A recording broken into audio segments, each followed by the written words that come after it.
Hi guys, Dave here, and welcome back to my channel. Once again, I'm joined by my friend Louis. Hello. And today we're going to be talking about how you can improve your solos and write better solos. So let's start off with our first subject, and that would be your theme. So your theme is pretty important. You want to establish a melody that the listener can easily recognize. So do you have any good examples of this? I've got a couple of I've got a couple of themes that I sometimes use in my chord sequences. Sometimes there'll be like a melody from a vocal. I mean, you could use you could use, for example, the vocal melody for "Smells Like Teen Spirit." That's a classic one. Yeah.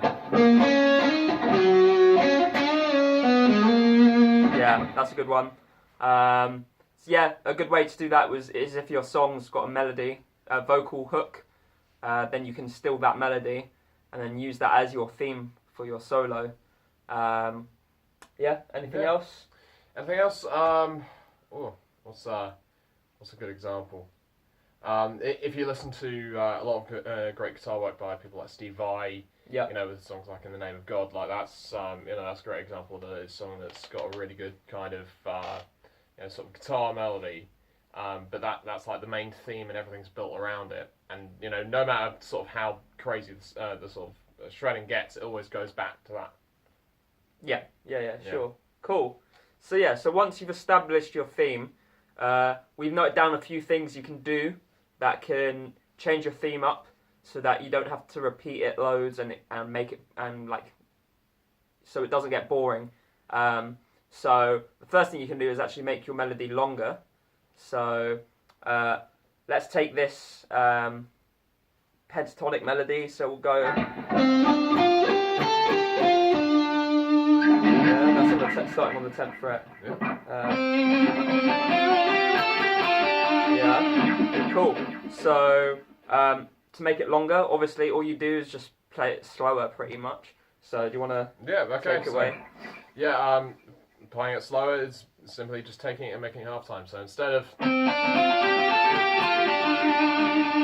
you would literally just half the time. So it'll be.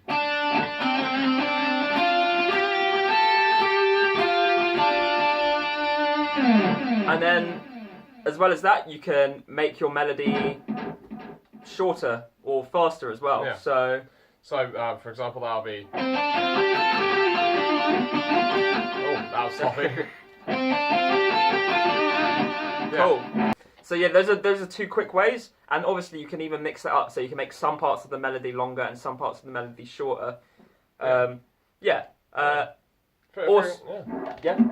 more? Yeah, I mean, I was just going to add to that point. Like sometimes you won't even need to make a whole, like even half of it or more than one note. Sometimes it could just be one note that you speed up or slow down, and that can really change the overall sound of the theme.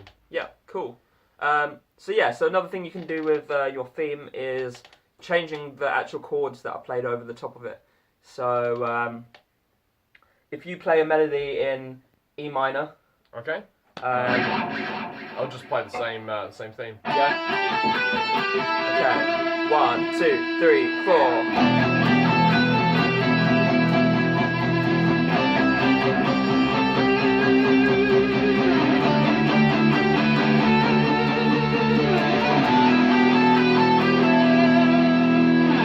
Right, now, Lou's going to play the exact same thing, and I'm going to play the same chord progression once, and then I'll just chuck some different chords over the top. I don't know what chords I'm doing, but this is just an example of this this thing you can do. So, 1, 2, 3, 4.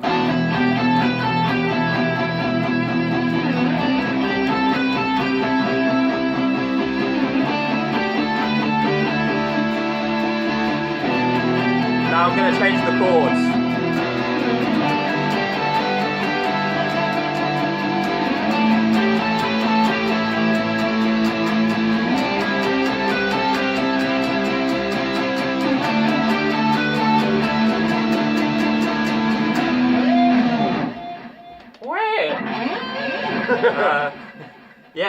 That's just another thing you can do.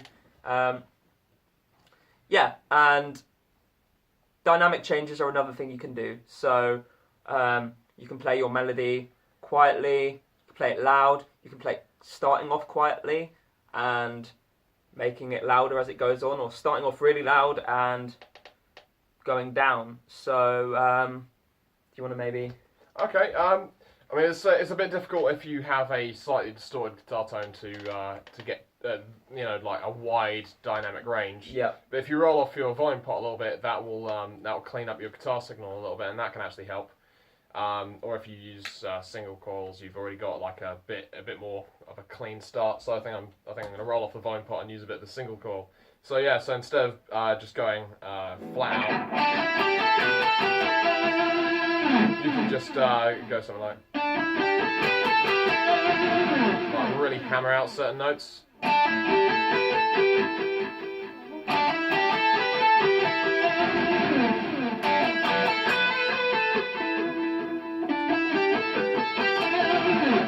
Yeah, that's great. And then I think another thing you can do, especially if you've got a high gain kind of sound, is palm muting will really help. So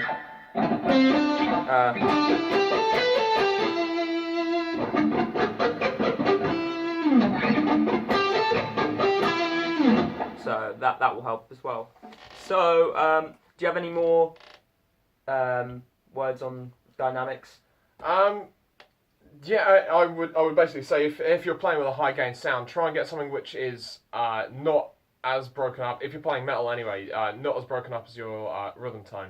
That is. What do you mean by broken up? Like the not as distorted, so not as overdriven. So because if you have a solo, a guitar solo tone which is as distorted as your rhythm tone, then I just find everything just comes out really flat. And that actually surprisingly makes your solo stand out less. Okay. And it kind of makes it just get swamped in. Sure. So something that's very kind of like MIDI, something that's very kind of a bit more honky that cuts through the mix, and something a bit less distorted. But you just cover it in loads of reverb and delay, and you can get a really nice kind of lead tone. Perfect. That can really help make your dynamics stand out. Yeah. Awesome. So so those are some things we can do with our initial melody. So you want to focus on structuring your solo as well. So with your solo structure, you want to have a beginning, a middle, and an end to your solo.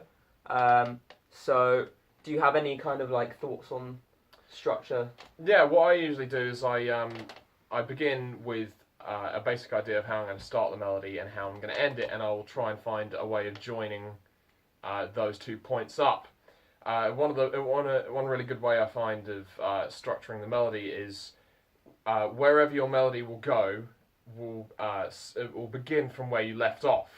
So in one of my band solos called Hearts, I start off with a line which just goes, and then from there I play this melody, which is just continuing on from the last note.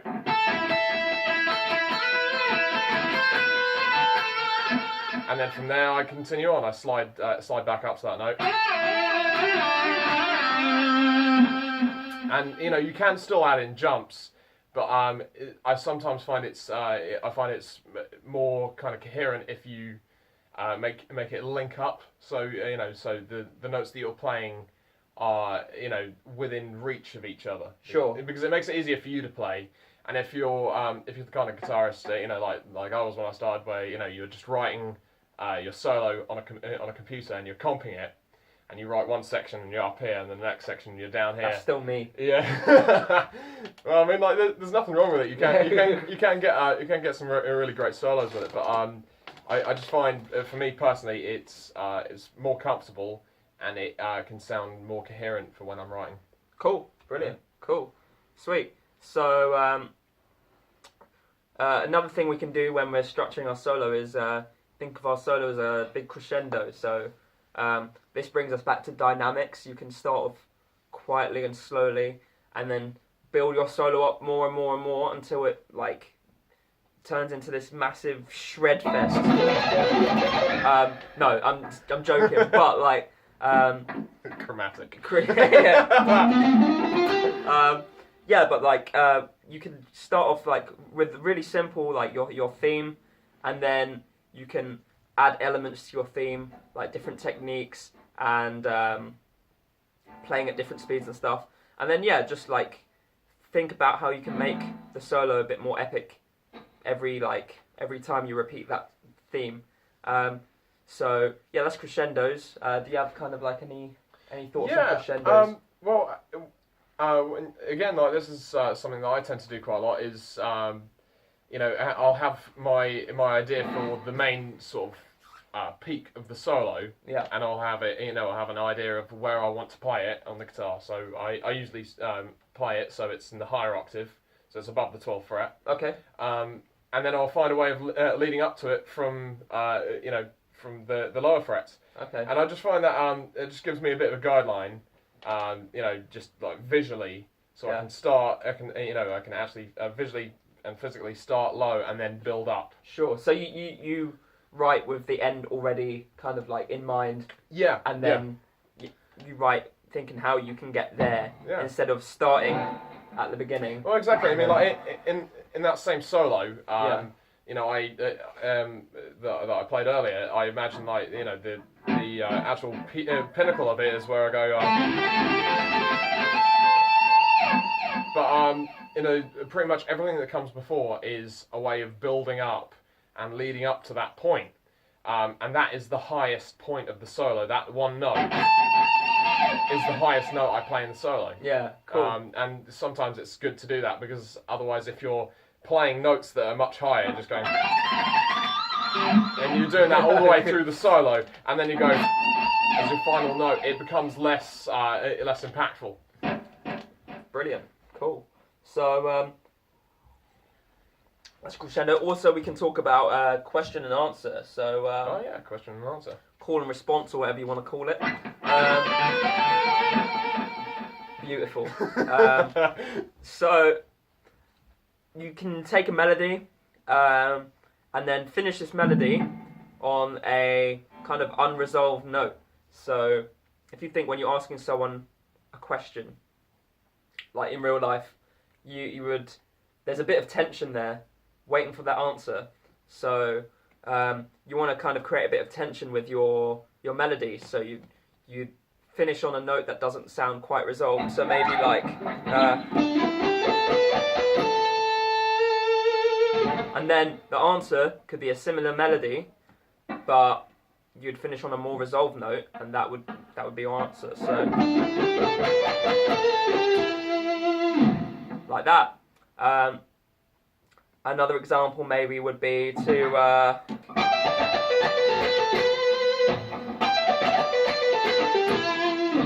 see how when I paused there, I left a bit of tension. It didn't sound quite resolved, but then you can resolve it at the end with another melody. Another thing you can do is use a variety of different techniques in your playing. So do you want to maybe like lead with this one? Well, I mean, there's multiple techniques that you can use, and all of them have, I'd say, a different purpose. I find, for me, one of the first techniques I ever learned was alternate picking. Yeah. Because I thought it sounded cool. But after a while, when you're just going for an entire solo, it gets a little bit boring. So maybe sometimes you want to go. What would that be, doing hammer-ons and pull-offs? That'd be hammer-ons and pull-offs, or legato, as it's also called. Yeah. An extreme form of that would be like just just like staying on notes and just sliding up. There's multiple techniques you can use. I like to use usually a combination of legato and alternate picking. As kind of my main solo structure. But if you want to be a bit more fancy, you can implement things such as like sweep picking. Yeah, exactly. Things like sweep picking are great. But if you have a more simple melody, let's say, so let's take your basic theme. So what was our theme? It was you can take that from just picking each individual note, and you can turn that into a more expressive and emotional kind of thing. So let's take this melody and let's slide into one or two of the notes. So let's slide into this note. So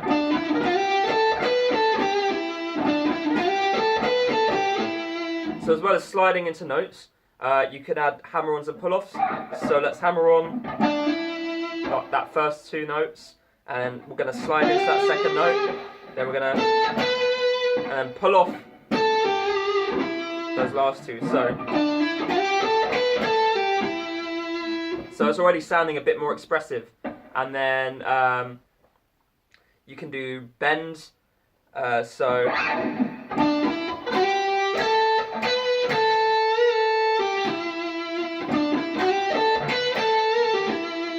instead of it sounding just like this, now it sounds like.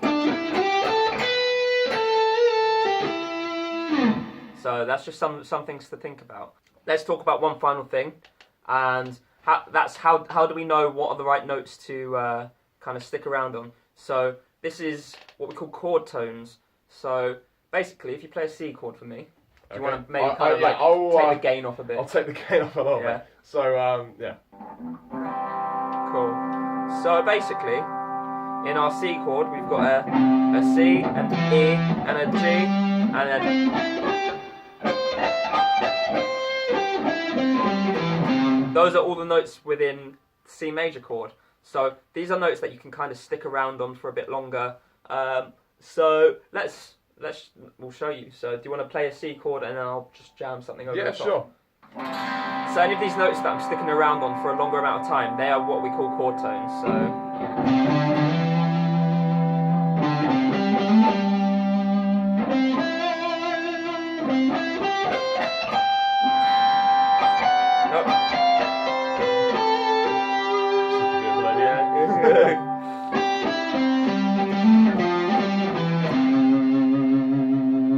So yeah, that's basically a really simple explanation of chord tones. So if you're not sure what to land on with your melodies, take a look at the chord that's being played and look at the notes within the chord, and then just land on one of those notes. So we're running out of time, so we're gonna have to end it here. Thanks a lot for being part of it again. Thank you for making me. Yeah, I'll link all of Lou's stuff in the description, so make sure you go check his stuff out. Make sure you like the video, subscribe to my channel, comment, let me know what you want to see next, and also check out my Patreon account. I've just got that started now. So yeah, we'll see you in the next video. See you in the next video.